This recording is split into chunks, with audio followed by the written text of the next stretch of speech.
امام احمد بن حنبل رحمۃ اللہ علیہ کے حالات و واقعات۔ ریاضت و تقوی میں آپ رحمۃ اللہ علیہ کا مقام بہت بلند ہے۔ آپ رحمۃ اللہ علیہ بہت ذہین تھے۔ آپ کے معاصرین نے جو آپ رحمۃ اللہ علیہ کے اوپر بہتان باندھے ہیں، آپ رحمۃ اللہ علیہ کی ذات گرامی سے بالکل مشابہہ نہیں رکھتے۔ آپ رحمۃ اللہ علیہ کے صاحبزادے ایک مرتبہ یہ حدیث بیان کر رہے تھے، اللہ نے آدم کا خمیر اپنے ہاتھوں سے گوندا، اور حدیث بیان کرتے وقت آپ نے اپنا ہاتھ دراز کر دیا، لیکن امام احمد بن حنبل رحمۃ اللہ علیہ نے منع کرتے ہوئے فرمایا کہ جب اللہ کا مفہوم بیان کیا کرو، ہاتھ دراز کر کے نہ سمجھایا کرو۔ امام صاحب نے بہت سے جلیل القدر بزرگوں سے شرف نیاز حاصل کیا تھا، اور بشرا حافی کا قول تو یہ ہے کہ امام احمد بن حنبل رحمۃ اللہ علیہ مجھ سے افضل ہے، کیونکہ میں تو صرف اپنے ہی واسطے عقل حلال کی کوشش کرتا ہوں، لیکن وہ اپنے اہل و عیال کے لیے بھی عقل حلال حاصل کرتے ہیں۔ حضرت سرئی سکتی رحمۃ اللہ علیہ کا قول ہے کہ متزلہ نے آپ رحمۃ اللہ علیہ کے اوپر جتنی تانا زنی کی ہے، آپ رحمۃ اللہ علیہ موت کے وقت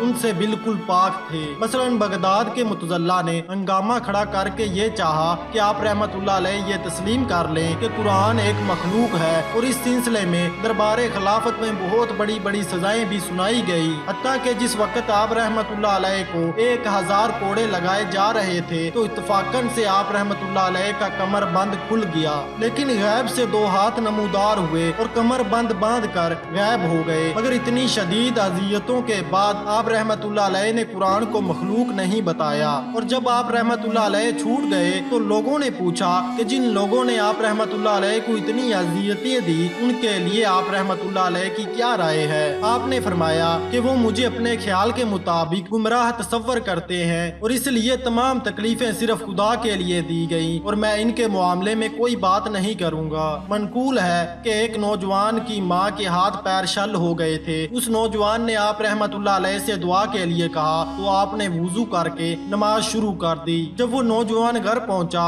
تو اس کی ماں صحت یاب ہو چکی تھی اور خود آ کر دروازہ کھولا۔ ایک مرتبہ آپ رحمۃ اللہ علیہ دریا کے کنارے وضو کر رہے تھے۔ ایک شخص بلندی پر بیٹھا ہوا وضو کر رہا تھا، لیکن آپ رحمۃ اللہ علیہ کو دیکھ کر تعظیماً نیچے آ گیا۔ پھر اس کے انتقال کے بعد کسی نے اسے اپنے خواب میں دیکھ کر پوچھا کہ کس حال میں ہو؟ اس نے کہا کہ اللہ تعالیٰ نے اس تعظیم کی وجہ سے جو میں نے امام احمد بن حنبل رحمۃ اللہ علیہ کی وضو کرتے وقت کی تھی مغفرت فرما دی ہے۔ آپ رحمۃ اللہ علیہ فرمایا کرتے تھے کہ میں جنگل میں راستہ بھول گیا، جب ایک اربانی سے راستہ معلوم کیا تو وہ پھوٹ پھوٹ کر رونے لگا۔ مجھے خیال ہوا یہ شاید فاقے سے ہے، اور جب میں نے کھانا دینا چاہا تو بہت ناراض ہو کر کہنے لگا، اے امام حنبل رحمۃ اللہ علیہ، کیا تجھے خدا پر اعتماد نہیں جو خدا کی طرح مجھے کھانا دیتا ہے، جبکہ تو خود گمراہ کرتا رہا ہے؟ مجھے خیال آیا کہ اللہ نے اپنے نیک بندوں کو کہاں کہاں پوشیدہ کر رکھا ہے۔ وہ میری نیت کو بھانپ کر بولا کہ خدا کے بندے تو ایسے ہوتے ہیں کہ وہ اگر پوری سرزمین کو سونا بن جانے کے لیے کہہ دیں تو پورا عالم سونے کا بن جائے، اور میں نے جب نگاہ اٹھائی تو پورا صحرا سونے کا نظر آیا،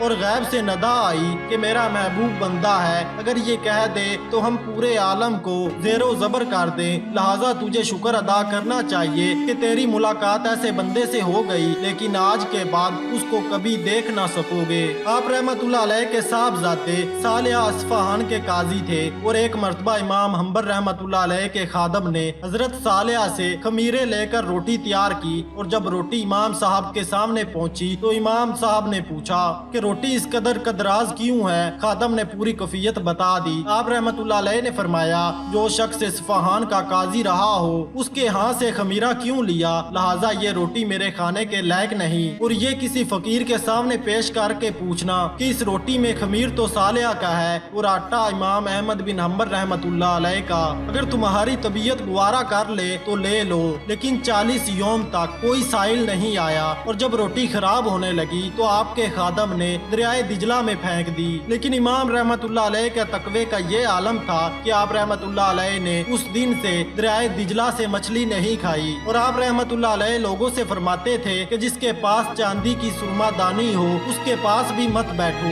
جب لوگوں نے آپ رحمۃ اللہ علیہ سے محبت کا مفہوم پوچھا، فرمایا کہ جب تک بشرا حافی حیات ہے ان سے دریافت کرو۔ پھر پوچھا گیا، زہد کس کو کہتے ہیں؟ فرمایا کہ عوام کا زہد تو حرام اشیاء ترک کر دینا ہے، اور